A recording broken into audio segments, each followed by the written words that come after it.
1990 proved to be the perfect blend of past, present, and future at the Space and Rocket Center. It offered a chance to reflect on the past with a year-long celebration of our 20th anniversary. But it also represented the beginning of a new decade, a look to the future.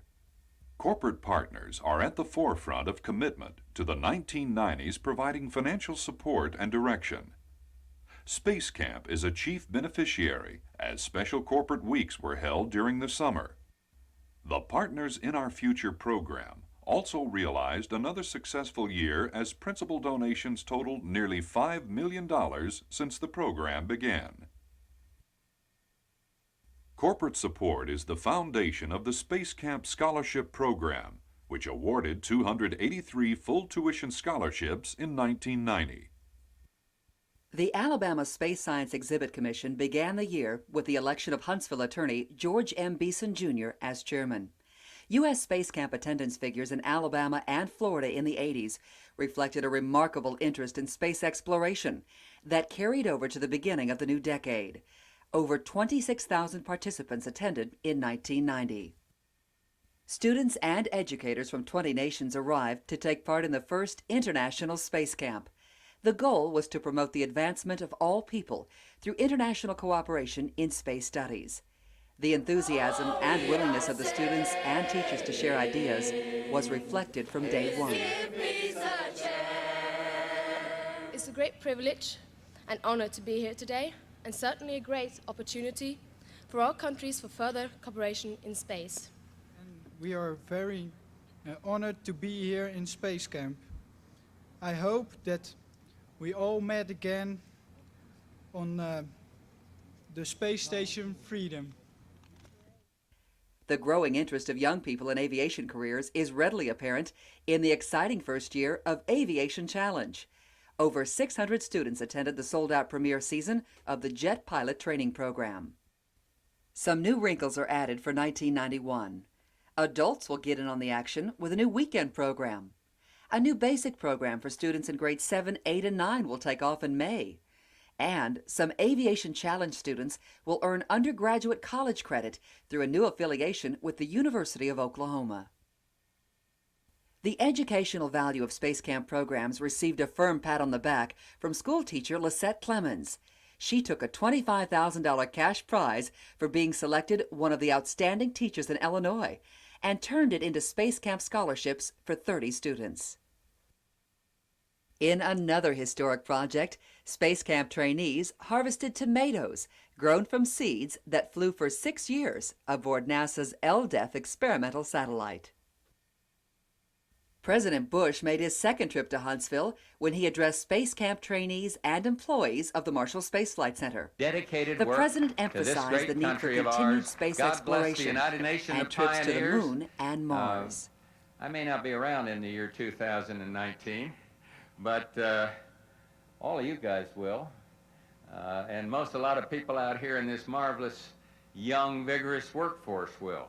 And on that special day, 30 years from now, I want you to think back to the commitment we made here today. As you look at the TV monitors, maybe right here at Marshall, and watch the first American plant his feet on Mars. It's going to happen. With your work and our support, it is going to happen. Space explorers were frequent guests at the Space Center. Students and visitors had the rare opportunity to meet and hear the first American in space, Alan Shepard, Mercury and Apollo-Soyuz astronaut Deke Slayton, Apollo and Skylab astronaut Alan Bean, Apollo 16 astronaut Charlie Duke, Space Shuttle veteran Mike Mullane, and three-time Space Shuttle astronaut Pinky Nelson.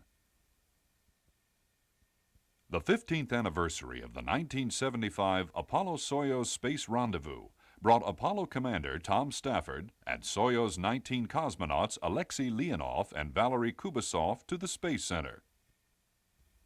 They mingled with Space Camp students and watched how future astronauts prepare in the training center. Visitors from all 50 states and dozens of foreign countries helped the Space Center continue as Alabama's leading tourist attraction. attendance in 1990 approached 600,000. Income for the year was a record $25 million. The impact on North Alabama's economy was significant to the tune of $115 million.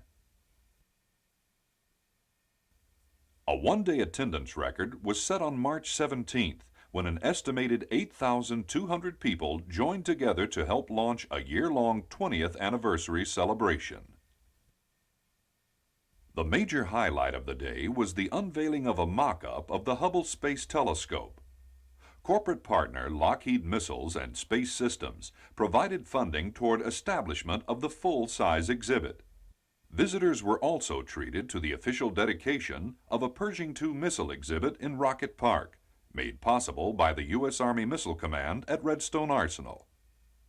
The anniversary celebration continued by allowing public use of astronaut simulators throughout the summer. Other events included the annual Armed Forces Celebration, capping off a week of activities at the Space Center.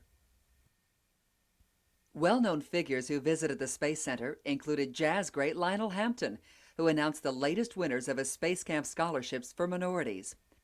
The 1990 Miss America, Debbie Turner, box office strongman Arnold Schwarzenegger, and recording star Olivia Newton-John.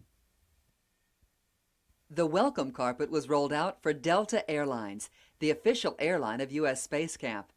Delta's advertising and promotion department, as well as senior marketing officials, enjoyed special weekend retreats on site. Delta featured the Space Center on the cover of its popular in-flight magazine and its widely circulated Employee magazine. Budget Rent-A-Car was selected as the official car rental company. At home, comfort and convenience continued to be the staple of the Marriott Hotel, now in its 4th year of support and operation. And the Space Center completed a new, expanded parking area for visitors. Microphones, cameras, and reporter notebooks were seen often during the year. The media focused attention on Space Camp programs and the Space Center. Print coverage included features in major publications like the New York Times. The delights of Space Camp were brought home to more young people through popular magazines like 321 Contact and Kid City. CBS This Morning broadcast live from Space Camp Florida's new facilities. Popular weatherman Mark McEwen took the opportunity to experience astronaut simulators. Other television coverage included TNN's American Magazine, featuring the Space and Rocket Center, the Travel Channel's National Talk Show, a 30-minute special produced by the Independent Television Network in England, and features on Aviation Challenge, aired by CNN and network affiliates across the nation. American teenagers aspiring to fly jets as Top Guns don't have to wait for acceptance to military flight school thanks to a space camp in Huntsville, Alabama. The Space Center produced its own television show about Space Camp called The Inside Scoop. It aired on ABC and Fox Network affiliates in selected markets. The media also gathered for the grand opening of the U.S. Astronaut Hall of Fame in Titusville. The event reunited members of the original Mercury 7 astronaut team who donated personal memorabilia to the facility. I think you can gather from their remarks tonight that we are excited about the project. We're excited about it, what it will represent to the youngsters, maybe even the astronauts of tomorrow, and that we are, in fact, unselfishly dedicated toward that end. The future of the Hall of Fame and Space Camp complex received an added boost with a $500,000 pledge from Coca-Cola. More than 100,000 people will visit the new attraction by year's end. It's a joint venture between the Mercury 7 Foundation and the U.S. Space Camp Foundation. Another project realized this year was the official opening of Space Camp Japan. The Nippon Steel Corporation is operating this new facility, licensed by the Space Camp Foundation. 4-day spring and summer sessions are conducted for young people in grades 4 through 12. The foundation also signed a license agreement this year with Idalux to build the first European-based space camp in Redoux, Belgium. Construction began with the laying of the cornerstone ceremony for the first building. 4 upcoming events will make 1991 a landmark year. The Space Dome Theater's long-awaited Blue Planet focuses on the fragile environment of Earth. The arrival of America's fastest airplane, the SR-71 Blackbird, strengthens the center's focus on aviation. The center is one of the few museums in the nation to receive a Blackbird for exhibit. The Space Center's 3-year relationship with Soviet space officials has resulted in the premiere showing of Red Star in Orbit. It is the first time showing of Russian spacecraft selected by director Ed Buckby. The exhibit of flown spacecraft and mock-ups will remain on display until September 1991. Our most ambitious expansion project is the nation's first full-scale space station model. It will inform the public and train Space Camp youngsters to anticipate what life aboard the space station might be like. Next year also marks the 10th season of Space Camp. A major milestone will be the graduation of the 100,000th trainee. In the past few minutes, we have summarized the achievements of the Space and Rocket Center and looked ahead to the new year.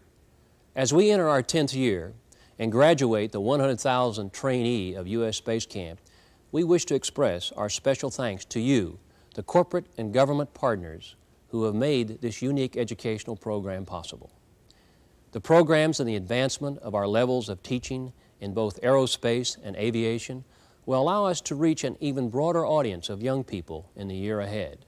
Our newest program, Aviation Challenge, has great promise. I believe it could become the fastest growing program since Space Camp opened in 1982. I'm also impressed with the international interest in our youth science programs. International Space Camp demonstrated to us that young people from countries throughout the world want to explore space together for peaceful purposes. As always, education is our mission as we attract and mold the scientists, the engineers, the aviators, and even astronauts of the 21st century. I look forward to visiting with many of you personally in the coming months to update you on our plans to expand Space Camp programs and to construct the first full-scale space station model. When completed, Space Station Freedom will excite hundreds of thousands of Americans each year about the limitless possibilities of a permanent American presence in space. This remains our priority project. It seems each year I close this report out with an observation that nonetheless remains true, and that is, the best is yet to come.